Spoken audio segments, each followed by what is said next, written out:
मेरा नाम सईद हैदर अब्बास है। मैं शोबे गंदम कौमी तहकीकाती मरकज़ में एज एग्रानोमिस्ट काम करता हूँ।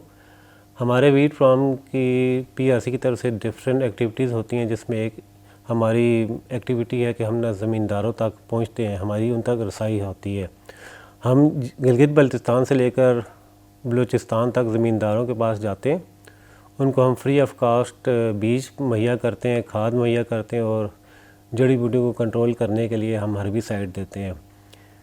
इस एक्टिविटी का हमें मकसद और फ़ायदा ये होता है कि इससे एक तो ज़मींदार की प्रोडक्शन में हमने इजाफ़ा करना होता है, दूसरा जब हम वहाँ पे फार्मर गैदरिंग करते हैं उससे जो ज़मींदार की अपनी वैराइटीज़ है और जो हमारी लेटेस्ट वैराइटीज़ होती है उनका कंपैरिजन हो जाता है, और जहाँ पे ज़मींदार मुख्तलिफ आते हैं वो अपनी आंखों से देख लेते हैं कि इस वैरायटी का क्या रिज़ल्ट आ रहा है प्रोडक्शन में।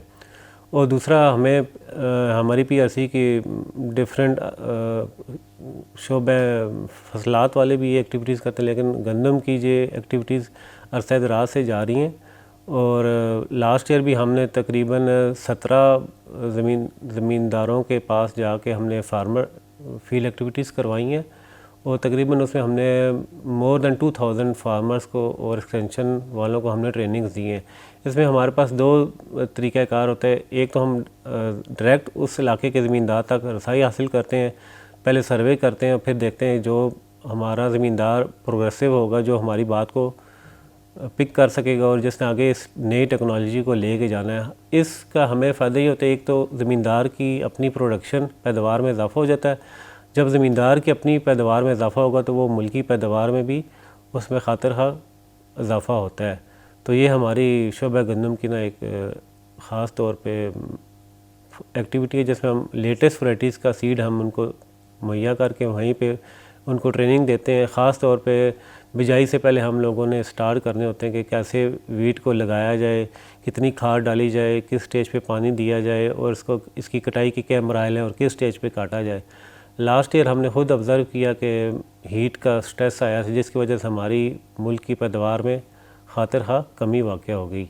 तो इसीलिए हम ये कहते हैं कि जो वैरायटी का इंतखाब हो वो उस इलाके के लिहाज से, अगर बरानी है बरानी में बरानी इलाके की वैराइटीज़ का इस्तेमाल होना चाहिए, और जो नहरी इलाके हैं वहाँ पे नहरी इलाके की तरक्की दादा अक़साम का इस्तेमाल होना चाहिए। तो ये हमारे पीआरसी के एक खातिर खा एक्टिविटी है जिसको हम अरसा दराज से सर अंजाम दे रहे हैं। गंदम की फसल एक ऐसी कि जिसको चावल की या गन्ने की फसल की तरह बहुत ज़्यादा पानी की ज़रूरत नहीं है। हमारी ये मुशाहदा है कि ज़मींदार एक दूसरे के साथ मुकाबले की सूरत में गंदम को 6 पानी लगा रहे थे, 5 पानी लगा रहे थे। हमारा मुल्क ऑलरेडी आपको पता है कि इसमें अब पानी के इश्यूज़ आ रहे हैं, तो गंदम को पानी हम सिर्फ 3 मराहल में तजवीज़ कर रहे हैं, जिसमें पहला जो पानी होता है वो उसको कहते हैं टिलरिंग स्टेज कहते हैं, उसके बाद गोब स्टेज होती है, फिर दाना बनने का मराइल होता है। मुख्तलिफ मुशाहिदात में देखा कि अगर ये जो 3 स्टेजेस हैं इस पे अगर पानी नहीं लगे तो इसमें ना आपकी पैदावार में कमी वाक़या हो जाती है।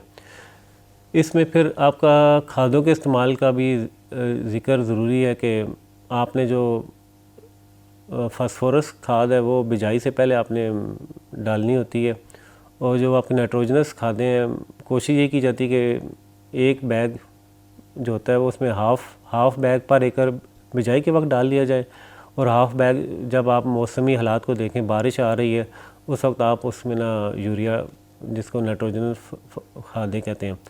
फिर एक मरहला इसका आता है जड़ी बूटियों की तल्फ़ी का। आपने अक्सर देखा होगा कि आप खेत में इतनी ज़्यादा जड़ी बूटियाँ होती है जिसकी वजह से आपको मेन जो फसल वो नज़र नहीं आ रही होती, और तरह तरह की जड़ी बूटियाँ हैं।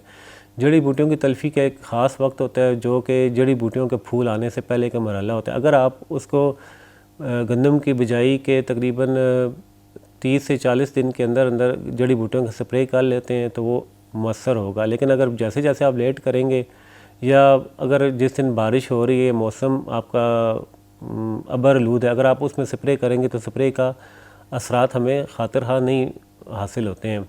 तो उसमें गंदम में 2 तरह की जड़ी बूटियाँ होती हैं, एक नोकीले पत्तों वाली और एक चौड़े पत्तों वाली।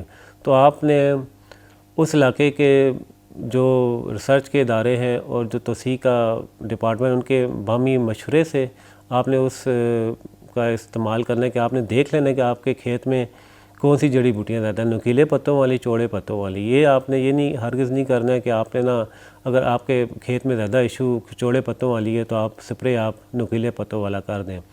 फिर इसमें ये किया जाता है कि आपने, अगर आपका खेत का साइज़ छोटा है तो फिर आप हाथ से स्प्रे कर सकते हैं, लेकिन अगर आपका एकरेजेस में फील्ड है तो आप उसको ट्रैक्टर के ज़रिए करेंगे, लेकिन आप पर एकड़ पानी की मकदार 100 से 120 लीटर रखते हैं।